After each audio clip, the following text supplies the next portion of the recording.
চেনেললৈ আপোনালোক আটাইকে আকৌ এবাৰ অন্য এটা নতুন ভিডিঅ'লৈ স্বাগতম জনাইছোঁ। আশা কৰোঁ আপোনালোক সকলো ভালে আছে। বৰ্তমান ময়ো ভালে আছোঁ। আজি মই আপোনালোকৰ মাজলৈ এটা ৰেচিপি ভিডিঅ' লৈ আহিছোঁ। ৰেচিপিটো হৈছে গাহৰি মাংসৰ লগত লাই শাক। আৰু লাই শাক মই পাতখিনি তেনেকৈ ব্যৱহাৰ কৰা নাই। এতিয়া যিহেতু লাই শাকৰ ফুল ফুলিছে, সেই লাই শাকৰ আগলিখিনি খাই খুব ভাল লাগে। আলুৰ লগতো ভাজি খাই ভাল লাগে, আৰু এনেকৈ গাহৰি মাংস হওক, আপোনাৰ ব্ৰইলাৰ মাংস হওক, এইবিলাকৰ লগতো খাই ভাল লাগে। আজি এতিয়া মই বনাম সেই লাই শাকৰ আগলিখিনি আৰু ফুল আলু, সৰু সৰু যিটো আলুৰ লগত গাহৰি মাংস।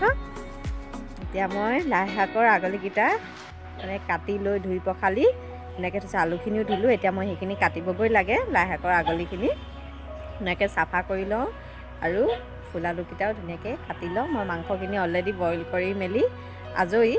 এতিয়া সেইখিনি কৰি লওঁ, তাৰপৰা বনাই আছোঁ। আপোনালোকে ভিডিঅ'টো চাই থাকক। এতিয়া এয়া মই বাৰীৰ পৰা লাই শাকৰ আগলিখিনি কাটি আনি ভালদৰে ধুই পখালি থৈ দিছিলোঁ। এতিয়া এইখিনি সৰু সৰুকৈ কাটি লৈছোঁ আৰু ইয়াৰ আঁহবোৰ আঁতৰাই দিছোঁ।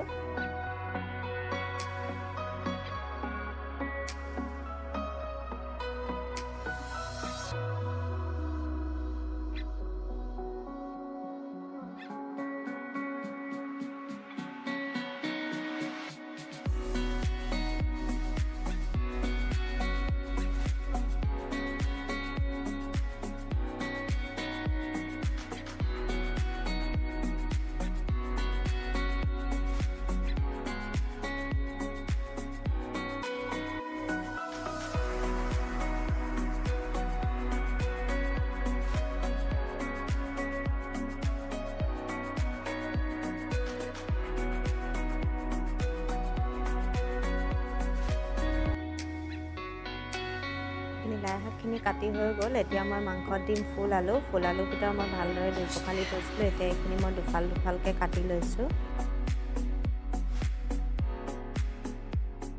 এয়া এতিয়া মই শাকখিনি কাটি ৰেডি হৈ গ'ল। এতিয়া মই মাংস বনাওঁগৈ, ব'লক।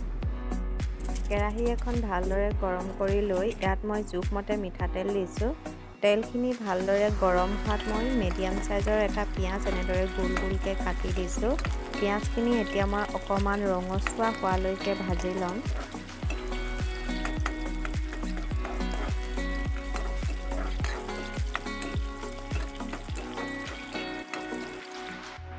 এতিয়া মই ইয়াত দুটা পকা জলকীয়া কাটি দিছোঁ। আপোনালোকে নিজৰ জোখমতে জলকীয়া দিব। আপোনালোকে সৰহকৈও দিব পাৰে যদি বেছি জ্বলা খাই ভাল পায়। এতিয়া মোৰ পিঁয়াজখিনি প্ৰায় ৰঙচুৱা হৈ গৈছে। এতিয়া মই ইয়াত বইল কৰি লোৱা মাংসখিনি দি দিছোঁ। মাংসখিনি মই আগতীয়াকৈ বইল কৰি লৈছিলোঁ, আপোনালোকক আগতে কৈছোঁৱেই।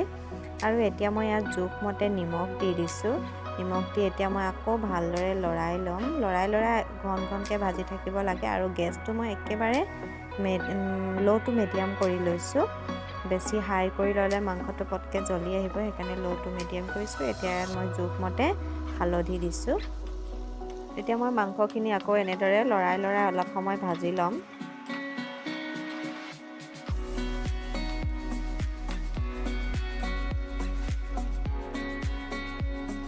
এতিয়া মই ইয়াত ফুল আলু আৰু লাই শাকখিনি লগতে দি দিছোঁ।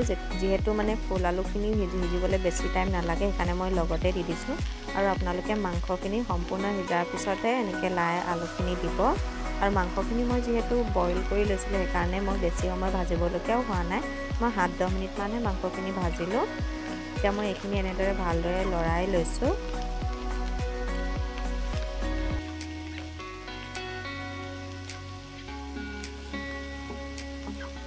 এতিয়া মই এইখিনি ভালদৰে লৰাই লৈ এতিয়া মই ঢাকোনখন দি 4 মিনিটমানৰ বাবে ঢাকোনখন দি ৰাখি থ'ম। এয়া মই আকৌ ঢাকোনখন উঠাই লৈ এনেকৈ মাজে মাজে লৰাই দিছোঁ।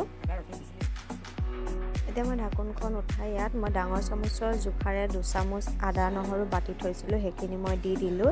এতিয়া এইখিনি ভালদৰে লৰাই লৈ মই আকৌ এইখিনি সিজিবলৈ দিম। আলুখিনি আৰু অলপ সিজিব লাগিব।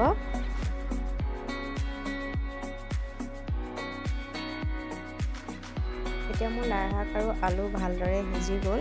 এতিয়া মই 2টা মিডিয়াম চাইজৰ বিলাহী এনেদৰে ডাঙৰকৈ কাটি লৈছিলোঁ। মই বিলাহীখিনি এতিয়া দি দিলোঁ। বিলাহীখিনি দি লৈ মই এতিয়া ডাইৰেক্ট ঢাকোনখন দি 3-4 মিনিটৰ বাবে সিজিবলৈ দিম। 4 মিনিটৰ পিছত মই ঢাকোনখন উঠাই লৈ মাংসখিনি লৰাই দিছোঁ ভালদৰে। এতিয়া মই লৰাই 2 মিনিটমান মাংসখিনি ভাজি ল'ম।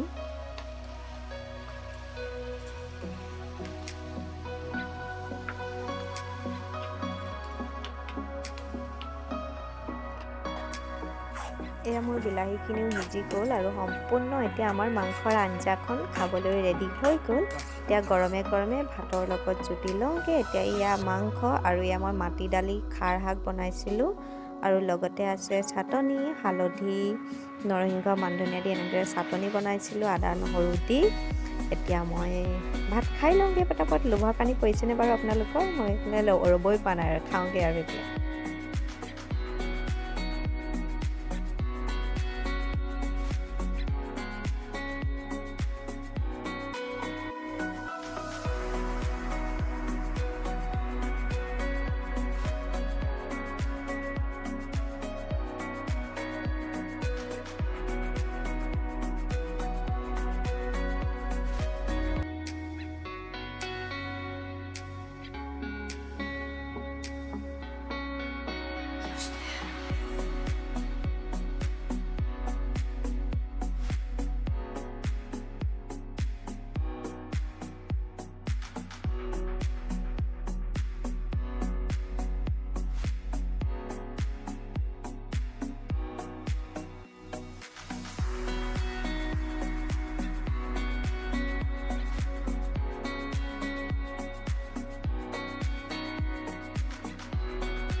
এতিয়া ভাত পানী খাই আজৰি। খাই খুব ভাল লাগিলে, বহুত দিনৰ মূৰত খালোঁ এনেকৈ লাই শাকৰ আগলিৰ লগত ফুল আলু দি গাহৰি মাংস বনাই। আশা কৰোঁ আজি ভিডিঅ'টো আপোনালোকেও চাই ভাল পালে নিশ্চয়। যদি ভিডিঅ'টো ভাল পাইছে তেন্তে প্লিজ লাইক কৰিব, কমেণ্ট কৰিব আৰু বহুত বেছি শ্বেয়াৰ কৰি দিব। আৰু আপুনি যদি মোৰ চেনেলটোত নতুনকৈ আহিছে তেন্তে প্লিজ ছাবস্ক্ৰাইব কৰি দিব আৰু কাষতে থকা বেল আইকনটো টিপি অল কৰি দিব। তেতিয়াহে মই আহিবলগীয়া নতুন ভিডিঅ' নটিফিকেশ্যন আপোনালোকে আগতীয়াকৈ পাই থাকিব। আৰু ভিডিঅ'টো আপোনালোকে শেষলৈকে চোৱাৰ বাবে আপোনালোক সকলোকে বহুত বহুত ধন্যবাদ। পুনৰ আন এটা নতুন ভিডিঅ'ৰ সৈতে আহি আছোঁ আপোনালোকৰ মাজতে। Bye bye.